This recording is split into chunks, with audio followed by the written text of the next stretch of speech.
کسی چیز کو اللہ کا شریک نہ بنانا اور ماں باپ سے بدسلوکی نہ کرنا بلکہ حسن سلوک کرتے رہنا اور ناداری کے اندیشے سے اپنی اولاد کو قتل نہ کرنا، کیونکہ تم کو اور ان کو ہم ہی رزق دیتے ہیں، اور بے حیائی کے کام ظاہر ہوں یا پوشیدہ ان کے پاس نہ پھٹکنا،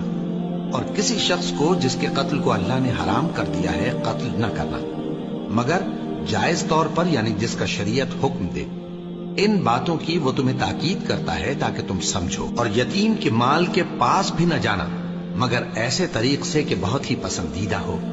یہاں تک کہ وہ جوانی کو پہنچ جائے، اور ناپ اور تول انصاف کے ساتھ پوری پوری کیا کرو۔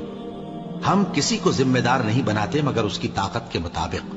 اور جب کسی کی نسبت کوئی بات کہو تو انصاف سے کہو، گو کہ وہ تمہارا رشتہ دار ہی ہو، اور اللہ کے عہد کو پورا کرو۔ ان باتوں کا اللہ تمہیں حکم دیتا ہے تاکہ تم نصیحت قبول کرو۔